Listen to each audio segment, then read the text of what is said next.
আসসালামু আলাইকুম প্রিয় শিক্ষার্থীবৃন্দ। পদার্থবিজ্ঞানের আজকের অনলাইন ক্লাসে তোমাদের সবাইকে স্বাগতম। তো আজকে আমরা যে চ্যাপ্টারটা পড়ব সেটা হচ্ছে সেমিকন্ডাক্টর অ্যান্ড ইলেকট্রনিক্স। এই চ্যাপ্টারটা তোমরা যারা 2021 এবং 2022 সালে এইচএসসি পরীক্ষার্থী তাদের দুজনের জন্যই শর্ট সিলেবাসে অন্তর্ভুক্ত করা হয়েছে।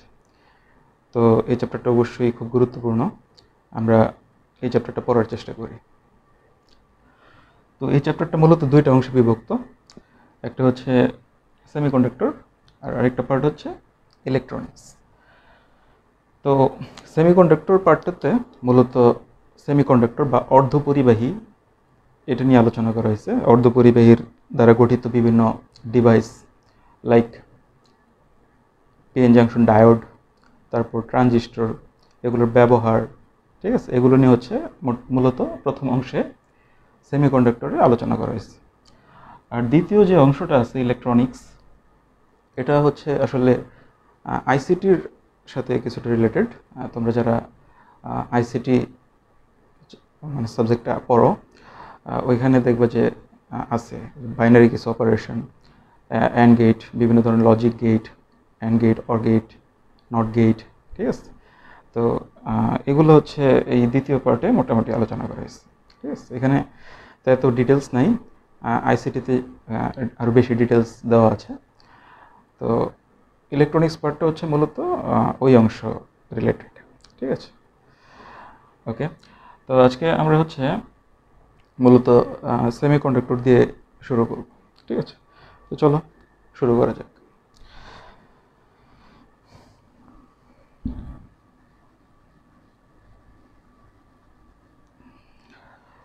ওকে, সেমিকন্ডাক্টর বা অর্ধপরিবাহী, এটা বোঝার আগে আমরা প্রথমে জানবো হচ্ছে যে কোনো পদার্থের তড়িৎ পরিবাহিতার উপর ভিত্তি করে ওই পদার্থকে কয় ভাগে ভাগ করা যায়। কোনো পদার্থের তড়িৎ পরিবাহিতার উপর ভিত্তি করে ওই পদার্থকে হচ্ছে মোটামুটি তিন ভাগে ভাগ করা যায়। একটা হচ্ছে পরিবাহী, একটা হচ্ছে অপরিবাহী, আরেকটা হচ্ছে সেমিকন্ডাক্টর বা অর্ধপরিবাহী। তিনটা অংশ, একটা হচ্ছে পরিবাহী,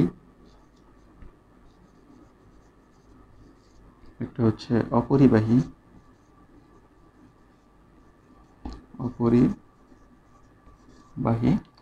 আর আরেকটা হচ্ছে অর্ধপরিবাহী,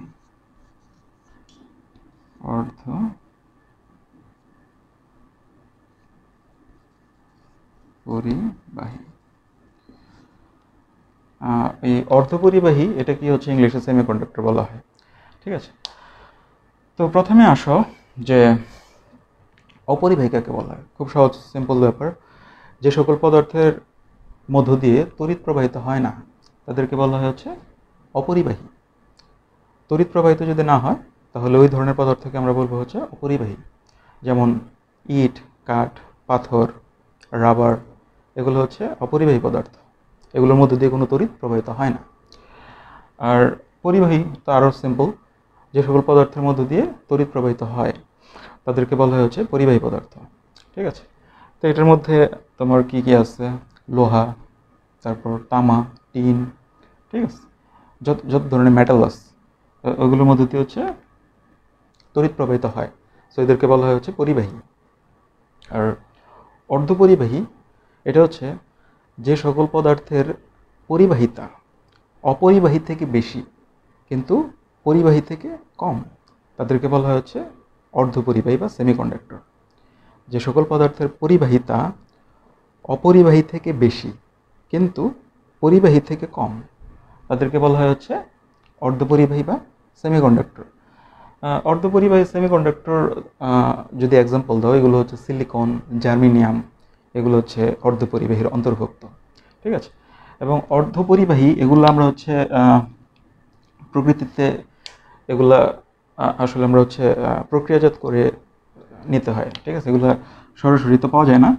যেমন বালি আছে, SiO2, এটা হচ্ছে সিলিকা বালি। তো এটাকে প্রক্রিয়াজাত করে আমরা হচ্ছে এই সিলিকনটাকে আলাদা করে ফেলি, তখন অর্ধপরিবাহী পাওয়া যায়, ঠিক আছে। আর এই অর্ধপরিবাহী খুব এক্সপেন্সিভ পদার্থ, ঠিক আছে। এগুলো দিয়ে হচ্ছে অনেক ইলেকট্রনিক্স যন্ত্রপাতি এগুলো বানানো হয়, ঠিক আছে। সো এই সিলিকন খুবই গুরুত্বপূর্ণ এলিমেন্ট ইলেকট্রনিক্সের জন্য, ঠিক আছে। আর এটার প্রক্রিয়াজাতকরণ পদ্ধতিটাও অনেক এক্সপেন্সিভ, ঠিক আছে। এরপরে আসো ব্যান্ড তত্ত্বের আলোকে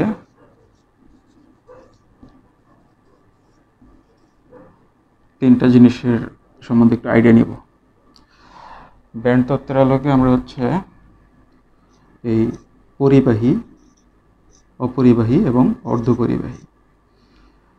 প্রথমে হচ্ছে অপরিবাহী, তারপরে হচ্ছে পরিবাহী, পরিবাহী এবং অর্ধপরিবাহী। ওকে, জানবো। তো তার আগে চলে আসতে হবে হচ্ছে আসলে এই ব্যান্ড তত্ত্বের মধ্যে কি আছে। ওকে, ব্যান্ড তত্ত্বের ব্যাপারটা বুঝতে হলে আমাদেরকে বুঝতে হবে প্রথমে শক্তি স্তর। এক নম্বরে বুঝতে হবে কি শক্তি স্তর, শক্তি স্তর। তারপরে আমাদেরকে বুঝতে হবে শক্তি ব্যান্ড। এই জিনিসগুলো কি, এগুলো সম্বন্ধে আমাদের একটা আইডিয়া নিতে হবে। শক্তি স্তর এটা খুবই সিম্পল একটা জিনিস, এটা তোমরা জানার কথা। যেমন আমরা যদি একটা পদার্থ নিই, ধরো এর একটা পদার্থ নিলাম, একটা পদার্থ নেওয়া হইলো। এই পদার্থকে ভাঙলে পাওয়া যায় অণু, আর অণুকে ভাঙলে পাওয়া যায় হচ্ছে পরমাণু। ওকে, সো এই পরমাণুর মধ্যে আমরা যদি হচ্ছে এটাকে একটু বিন্যস্ত করি, তো এখানে দেখা যাবে যে পরমাণুর ভেতরে আছে হচ্ছে এরকম একটা নিউক্লিয়াস, ঠিক আছে, নিউক্লিয়াস আছে। আর এই নিউক্লিয়াসের চারদিকে এরকম কিছু কক্ষপথ আছে, ঠিক আছে। এগুলো হচ্ছে নিউক্লিয়াসের চারদিকে অবস্থিত। তো এই যে নিউক্লিয়াসের চারদিকে যেই কক্ষপথগুলো দেখা যাচ্ছে, এই কক্ষপথগুলোর মানে বিভিন্ন ধরনের শক্তি স্তর আছে। যদি আমি এক্সাম্পল হিসেবে দিতে চাই, ধরো যে এটার শক্তি হচ্ছে 2 ইলেকট্রোভোল্ট, এটার শক্তি হচ্ছে ধরো এরকম 4 ইলেকট্রোভোল্ট। যদি আরও নিতাম যেরকম, ওটা ধরো এরকম ধরো 6 ইলেকট্রোভোল্ট, ঠিক আছে। তো নিউক্লিয়াসের বাইরে যে কক্ষপথগুলো আছে, যেগুলোতে হচ্ছে কি করে ইলেকট্রনরা অবস্থান করে, ওই কক্ষপথগুলোই হচ্ছে বিভিন্ন শক্তিতে বিন্যস্ত থাকে। আর ওইগুলো কি বলা হয় হচ্ছে শক্তি স্তর, ঠিক আছে। এই যে এই কক্ষপথগুলোকে বলা হয় হচ্ছে শক্তি স্তর, নিউক্লিয়াসের চারদিকে যেগুলো আছে। নিউক্লিয়াসের ভেতরে আমরা কি জানি যে থাকে হচ্ছে কি প্রোটন এবং হচ্ছে নিউট্রন, দুইটা জিনিস থাকে। নিউক্লিয়াসের ভেতরে থাকে হচ্ছে কি প্রোটন এবং নিউট্রন। আর এগুলার এই নিউক্লিয়াসের বাইরে যে শক্তি স্তরগুলো আছে, এগুলোতে থাকে হচ্ছে ইলেকট্রন, ঠিক আছে। এগুলোর মধ্যে থাকে হচ্ছে কি ইলেকট্রন থাকে, এই যে এরকম, ঠিক আছে, এই যে এরকম, এগুলোর মধ্যে হচ্ছে ইলেকট্রন থাকে।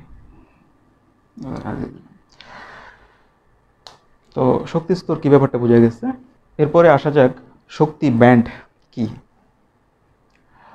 তো শক্তি ব্যান্ড বোঝার জন্য আমরা যে পদার্থটা নিয়েছিলাম, এই পদার্থের যদি হচ্ছে যে কোনো একটা বিচ্ছিন্ন একটা সিঙ্গেল পরমাণু আমরা বিবেচনা করি, ঠিক আছে। সো সেটা ধরো যে এরকম একটা পরমাণু বিবেচনা করা হলো, প্লাস এটা হচ্ছে এই পরমাণুর বিভিন্ন শক্তি স্তর, ঠিক আছে। তো ধরো যে এখানে কিছু ইলেকট্রন আছে যে সর্ববহিস্থ কক্ষে।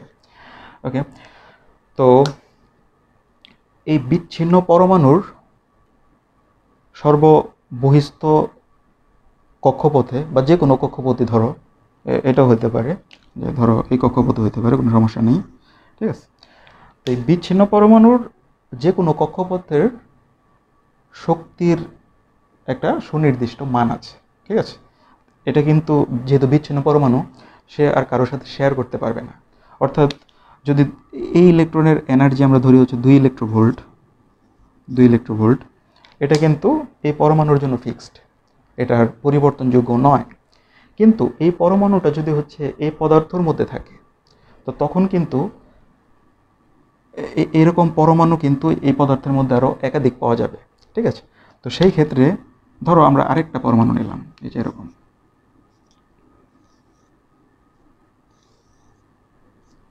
তো এখানে যেমন হচ্ছে কি প্রথম কক্ষপথ দ্বিতীয় কক্ষপথে একটা ইলেকট্রন ছিল, এখানেও কিন্তু দ্বিতীয় কক্ষপথে একটা ইলেকট্রন থাকতে পারে। এবং এই পরমাণুর শক্তি ধরো কোনো কারণে 4 ইলেকট্রোভোল্ট, এটা হতেই পারে। ঠিক আছে, যে একটা পদার্থের বিভিন্ন পরমাণুর শক্তি স্তর ধরো একই হতে পারে, ঠিক আছে, কিন্তু তাদের এনার্জি ভিন্ন হতে পারে। ঠিক আছে, যেমন এই কক্ষপথের ইলেকট্রনের শক্তি 2 ইলেকট্রোভোল্ট, বাট এই পরমাণুর কক্ষপথের ইলেকট্রনের শক্তি কিন্তু হচ্ছে 4 ইলেকট্রোভোল্ট। ঠিক আছে, সো এদের মধ্যে কিন্তু তোমার হচ্ছে কি হয়, যখন এই দুইটা পরমাণুই এই পরমাণুর মধ্যে অন্তর্ভুক্ত থাকবে, তখন এদের মধ্যে কিন্তু তোমার হচ্ছে শক্তির আদান প্রদান করতে পারে। ঠিক আছে, তো এর ফলে কি হবে, এদের শক্তির আদান প্রদান যদি ঘটে, তখন কিন্তু দেখা যাবে যে তোমার এই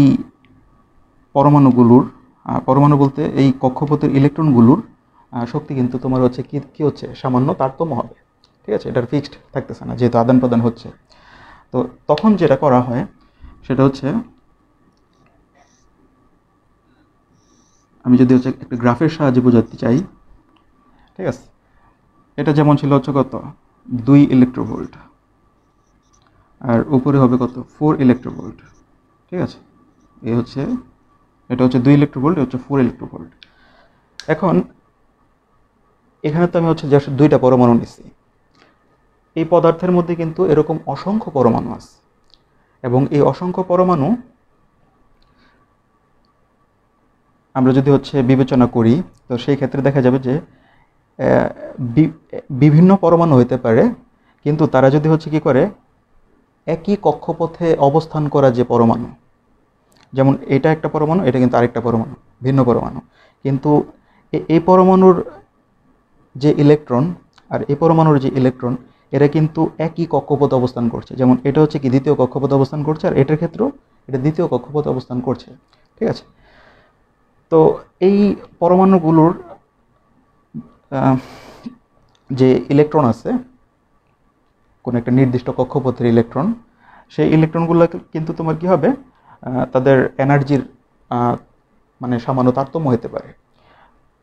এই তারতম্যটা কেন হবে, তাদের মধ্যে কোলাবোরেশনের কারণে হবে, তাদের মধ্যে কি হতে পারে, ঘর্ষণ হতে পারে।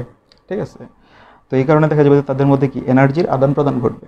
তো এর ফলে এখান থেকে সে যদি একটা এনার্জি নিয়ে নেয়, শক্তি নিয়ে নেয়, তাহলে এটা 2 আছে, তো এটা 3 হয়ে যেতে পারে, এটা হয়ে যেতে পারে 3। 3 হয়ে গেলে সে কিন্তু হচ্ছে 2 থেকে 4-এর মাঝখানের কোনো একটা স্থানে অবস্থান করবে। ঠিক আছে, তো এই জন্যই যে একই কক্ষপথের, ঠিক আছে, একই কক্ষপথের মধ্যে যে ইলেকট্রনগুলা অবস্থান করছে, তাদের শক্তির সর্বনিম্ন এবং সর্বোচ্চ মানের মধ্যবর্তী যে পাল্লা, এই পাল্লাটাকে বলা হয় হচ্ছে শক্তি ব্যান্ড। একটু কমপ্লেক্স কিন্তু বিষয়টা, আমি আশা করি তোমরা বুঝতে পারতেছো যে একই কক্ষপথের, এই যে এখানে যেমন দ্বিতীয় কক্ষপথ, এটা হচ্ছে দ্বিতীয় কক্ষপথ, একই কক্ষপথের ইলেকট্রনগুলোর শক্তির যে সর্বনিম্ন এবং সর্বোচ্চ মানের মধ্যবর্তী পার্থক্য বা পাল্লা, এই পাল্লাটাকে বলা হয় হচ্ছে শক্তি ব্যান্ড। ঠিক আছে, তো কঠিন পদার্থের শক্তি ব্যান্ড হচ্ছে 3 ভাগে বিভক্ত করা হয়। ঠিক আছে, কঠিন পদার্থের শক্তি ব্যান্ডকে হচ্ছে 3 ভাগে বিভক্ত করা হয়। একটা হচ্ছে কঠিন পদার্থের শক্তি ব্যান্ড। কঠিন পদার্থের শক্তি ব্যান্ড হচ্ছে 3 প্রকার। একটা হচ্ছে যোজন ব্যান্ড,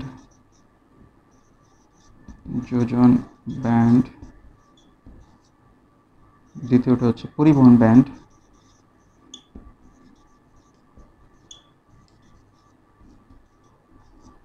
আর 3 নম্বরটা হচ্ছে নিষিদ্ধ ব্যান্ড। যোজন ব্যান্ড, পরিবহন ব্যান্ড এবং নিষিদ্ধ ব্যান্ড 3 ভাগে ভাগ করা হয়। যোজন ব্যান্ড হচ্ছে, আমরা একটু আগেই একটা পরমাণু নিয়েছিলাম যার 2টা কক্ষপথ ছিল, প্রথম কক্ষপথ দ্বিতীয় কক্ষপথ। পরমাণুর সবচেয়ে বাইরের কক্ষপথে অবস্থিত ইলেকট্রনকে বলা হয় হচ্ছে যোজন ইলেকট্রন। আর যোজন ইলেকট্রনগুলো যে শক্তির পাল্লার মধ্যে অবস্থান করে সেটাকে বলা হয়েছে যোজন ব্যান্ড। ঠিক আছে, আবার বলি, পরমাণুর সবচেয়ে বাইরের কক্ষপথে অবস্থিত ইলেকট্রনকে বলা হয় হচ্ছে যোজন ইলেকট্রন। আর যোজন ইলেকট্রন যেই ব্যান্ডের মধ্যে অবস্থান করে বা যেই শক্তি স্তরে অবস্থান করে সেটাকে বলা হয় হচ্ছে যোজন ব্যান্ড। ঠিক আছে, এখানে সর্ববহিস্থ কক্ষপথ ধরো এটা। ঠিক আছে, সো এখানে তো একটা পরমাণু নেওয়া হয়েছে, এরকম অসংখ্য পরমাণু থাকতে পারে। ঠিক আছে, তো তখন কিন্তু এই ব্যান্ড ব্যাপারটা আসবে। ঠিক আছে, একটা পরমাণুর ক্ষেত্রে ব্যান্ড আসবে না, যখন একাধিক পরমাণু চলে আসবে তখন হচ্ছে এই ব্যান্ড ব্যাপারটা আসবে। ঠিক আছে, পরিবহন ব্যান্ড। পরিবহন ব্যান্ড হচ্ছে পরমাণুতে অবস্থিত মুক্ত ইলেকট্রনগুলো তড়িৎ পরিবহনে সাহায্য করে।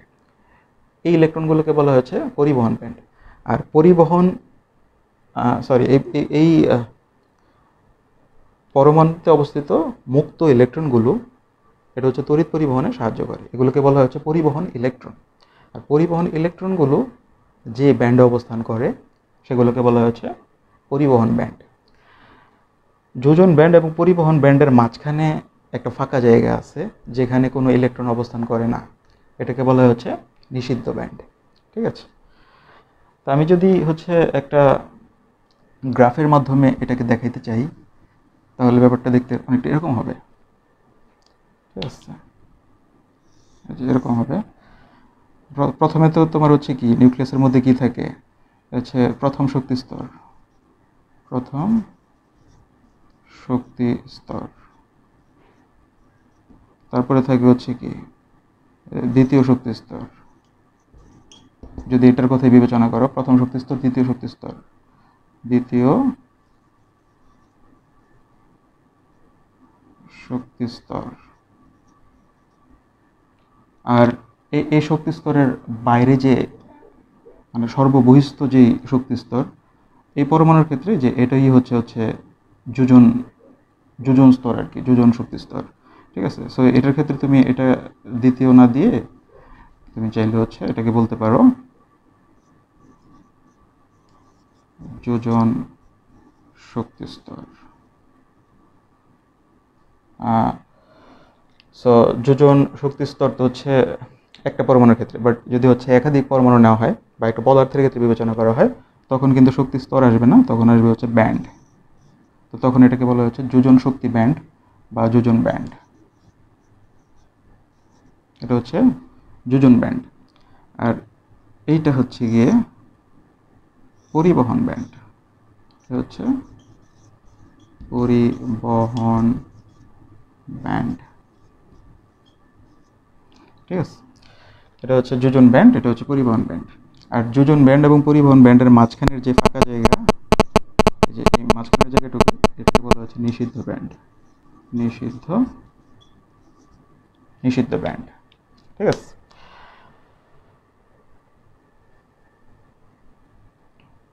ওকে। তো আমাদের মূল টার্গেট ছিল যে ব্যান্ড তত্ত্বের আলোকে আমরা হচ্ছে এই অপরিবাহী, পরিবাহী এবং অর্ধপরিবাহী এই ব্যাপারগুলো বুঝবো। ঠিক আছে, তো প্রথমে আসো অপরিবাহী। অপরিবাহীর ক্ষেত্রে যেটা হয় সেটা হচ্ছে অপরিবাহীর হচ্ছে এই যে যোজন যে ব্যান্ড, এই ব্যান্ডের মধ্যে হচ্ছে কিছু ইলেকট্রন মানে আংশিকভাবে পূর্ণ থাকে। ঠিক আছে, খুব বেশি ইলেকট্রন থাকে না, আংশিক থাকে আর কি। ঠিক আছে, তো এদের আবার হচ্ছে পরিবহন যে ব্যান্ড, অর্থাৎ মুক্ত যে ইলেকট্রন যেগুলো হচ্ছে তড়িৎ পরিবহনে সাহায্য করে, সেই পরিবহন ব্যান্ড হচ্ছে ফাঁকা থাকে। ঠিক আছে, এটা হচ্ছে অপরিবাহী পদার্থের ক্ষেত্রে। এবং যোজন ব্যান্ড এবং পরিবহন ব্যান্ডের মাঝখানের শক্তির পার্থক্য অনেক বেশি, সেটা হচ্ছে প্রায় ধরো 15 ইলেকট্রোভোল্ট, 6 থেকে 15, 6 ইলেকট্রোভোল্ট থেকে 15 ইলেকট্রোভোল্ট গ্যাপ থাকে শক্তির পার্থক্য। এত বেশি শক্তির কারণেই যোজন ব্যান্ড থেকে পরিবহন ব্যান্ডে ইলেকট্রন যেতে পারে না। ওকে, সো পরিবাহীর ক্ষেত্রে হচ্ছে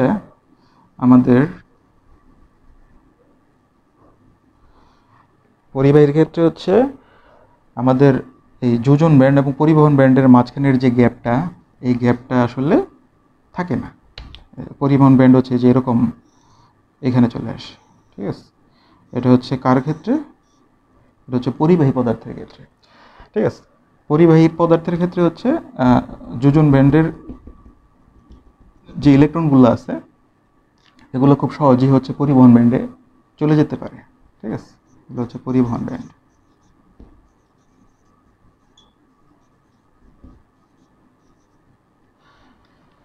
অর্থাৎ পরিবাহী পদার্থের ক্ষেত্রে যোজন ব্যান্ড এবং পরিবহন ব্যান্ডের মধ্যে কোনো গ্যাপ থাকে না। ঠিক আছে, এটা হচ্ছে একদম ওভারল্যাপিং অবস্থায় থাকে, তো যার ফলে যোজন ব্যান্ড থেকে পরিবহন ব্যান্ডে সহজেই ইলেকট্রন চলে যেতে পারে।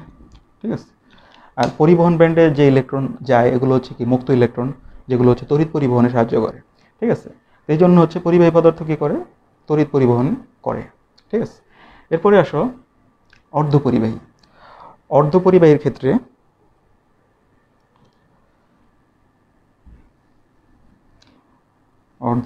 ক্ষেত্রে এই যোজন ব্যান্ড এবং পরিবহন ব্যান্ডের মধ্যে কিছুটা পার্থক্য থাকে। যেমন এটা হচ্ছে আমাদের যোজন ব্যান্ড, এটা হচ্ছে আমাদের যোজন ব্যান্ড। যোজন ব্যান্ডের মধ্যে ধরো কিছু ইলেকট্রন আছে, আর এটা হচ্ছে আমাদের পরিবহন ব্যান্ড, এটা হচ্ছে আমাদের পরিবহন ব্যান্ড। সো এদের মাঝখানের যে গ্যাপ বা শক্তির যে পার্থক্য সেটা হচ্ছে লেস দেন, সেটা হচ্ছে 1.1 ইলেকট্রোভোল্ট। 1 ইলেকট্রোভোল্ট হতে কম। ঠিক আছে, এদের যোজন ব্যান্ড এবং পরিবহন ব্যান্ডের পার্থক্যটা হচ্ছে কত? 1.1 ইলেকট্রোভোল্ট থেকে কম। এর ফলে আমরা যদি হচ্ছে কি করি, পরিবাহী পদার্থের মধ্যে কিছু বাইরে থেকে প্রভাবক দিই, লাইক হিট দিই, তো হিট দিলে দেখা যায় যে তোমার হচ্ছে এই যোজন ব্যান্ডের ইলেকট্রনগুলো খুব সহজেই পরিবহন ব্যান্ডে ট্রান্সফার হতে পারে, খুব সহজে চলে যেতে পারে। ঠিক আছে, তো এই জন্য দেখা যায় যে অর্ধপরিবাহীকে আমরা চাইলে হচ্ছে কি করতে পারি, তড়িৎ পরিবহন করাতে পারি। কিসের মাধ্যমে? অবশ্যই বাইরে থেকে প্রভাবক দিতে হবে। ঠিক আছে, বাইরে থেকে কিছুটা সাহায্য করতে হবে তাকে, হিট দিতে পারি আমরা। এর ফলে কি হবে? যোজন ব্যান্ড থেকে ইলেকট্রন পরিবহন ব্যান্ডে স্থানান্তরিত হবে। তো পরিবহন ব্যান্ডের যে ইলেকট্রন এগুলোকে বলা হয় কি মুক্ত ইলেকট্রন, আর মুক্ত ইলেকট্রন হচ্ছে তড়িৎ পরিবহনে সাহায্য করে। তো তখন হচ্ছে অর্ধপরিবাহীকে মানে তড়িৎ পরিবহন করানো সম্ভব। কিন্তু এটা মানে যদি বাইরে থেকে কোনো প্রভাবক না দেওয়া হয়, লাইক হিট যদি না দেওয়া হয়, তাহলে কিন্তু অর্ধপরিবাহী তড়িৎ প্রবাহ করবে না। ঠিক আছে, ওকে, এ গেল আমাদের ব্যান্ড তত্ত্বের আলোকে পরিবাহী, অপরিবাহী এবং অর্ধপরিবাহীর বিশ্লেষণ। এরপরে আসো সেমিকন্ডাক্টরকে হচ্ছে দুই ভাগে ভাগ করা যায়। প্রথমে একটা হচ্ছে বিশুদ্ধ, একটা হচ্ছে কি বিশুদ্ধ, একটা হচ্ছে বিশুদ্ধ, একটা হচ্ছে অবিশুদ্ধ, একটা হচ্ছে পিওর, একটা হচ্ছে ইমপিওর। ঠিক আছে, সেমিকন্ডাক্টরকে দুই ভাগে ভাগ করা যায়, একটা হচ্ছে বিশুদ্ধ অর্ধপরিবাহী, একটা হচ্ছে অবিশুদ্ধ অর্ধপরিবাহী। ঠিক আছে, একটা হচ্ছে পিওর, একটা হচ্ছে ইমপিওর। এদের আরও দুইটা নাম আছে, একটা হচ্ছে ইন্ট্রিনসিক সেমিকন্ডাক্টর, একটা হচ্ছে এক্সট্রিনসিক সেমিকন্ডাক্টর। ঠিক আছে, তো এই বিশুদ্ধ সেমিকন্ডাক্টর কাকে বলা হয়? যদি আমরা কোনো সেমিকন্ডাক্টরের মধ্যে অপদ্রব্য না মিশাই সেটাকে বলা হয় হচ্ছে বিশুদ্ধ সেমিকন্ডাক্টর। ঠিক আছে, আর যদি কোনো সেমিকন্ডাক্টরের মধ্যে নিয়ন্ত্রিত উপায়ে অপদ্রব্য মেশানো হয় তাহলে সেটাকে বলা হচ্ছে অবিশুদ্ধ সেমিকন্ডাক্টর। ঠিক আছে, এই যে আমরা অপদ্রব্য মিশাইছি না, অপদ্রব্য মেশানোর যে প্রসিডিওর বা প্রক্রিয়া এটাকে বলা হচ্ছে ডোপিং। ঠিক আছে, এটা একটা ইম্পর্টেন্ট ওয়ার্ড, ডোপিং। বিশুদ্ধ সেমিকন্ডাক্টরের মধ্যে নিয়ন্ত্রিত উপায়ে সামান্য পরিমাণ অপদ্রব্য মেশানোর যে প্রক্রিয়া তাকে বলা হয় হচ্ছে ডোপিং। ঠিক আছে, তো এই যে অবিশুদ্ধ সেমিকন্ডাক্টর এটাকে আবার দুই ভাগে ভাগ করা যায়, একটা হচ্ছে পি টাইপ, একটা হচ্ছে এন টাইপ। একটা হচ্ছে পি টাইপ সেমিকন্ডাক্টর, একটা হচ্ছে এন টাইপ সেমিকন্ডাক্টর। ঠিক আছে, পি দিয়ে বোঝা হচ্ছে পজিটিভ টাইপ, আর এন দিয়ে বোঝা হচ্ছে নেগেটিভ টাইপ। ঠিক আছে, তো আহ, তো কখন হচ্ছে পজিটিভ টাইপ আর কখন হচ্ছে নেগেটিভ টাইপ সেমিকন্ডাক্টর প্রডিউস হবে, এটা আমরা একটু জেনে ফেলি। পি টাইপ সেমিকন্ডাক্টর হবে যদি হচ্ছে আমরা পর্যায় সারণীর তৃতীয়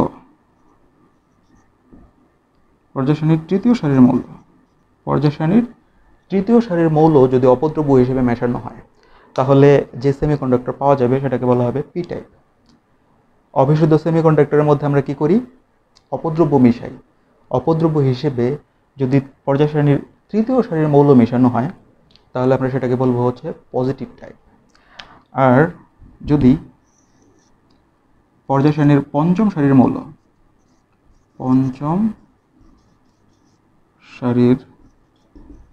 মৌল যদি অপদ্রব্য হিসেবে মেশানো হয়, তাহলে সেটাকে আমরা বলবো হচ্ছে এন টাইপ সেমিকন্ডাক্টর।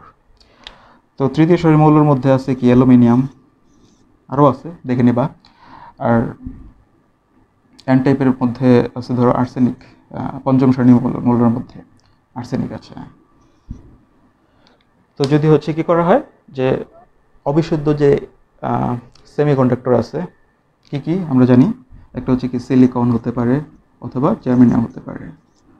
দুই টাইপের সেমিকন্ডাক্টর আমরা জানছি, একটা হচ্ছে সিলিকন, একটা হচ্ছে জার্মেনিয়াম। তো এগুলোর মধ্যে আমরা যদি হচ্ছে পর্যায় শ্রেণীর তৃতীয় সারির মৌল লাইক অ্যালুমিনিয়াম মিশাই, তাহলে পি টাইপ সেমিকন্ডাক্টর তৈরি হবে। আর যদি হচ্ছে পঞ্চম সারির মৌল লাইক আর্সেনিক মিশাই, তাহলে হচ্ছে এন টাইপ সেমিকন্ডাক্টর পাওয়া যাবে। ঠিক আছে, ওকে। তো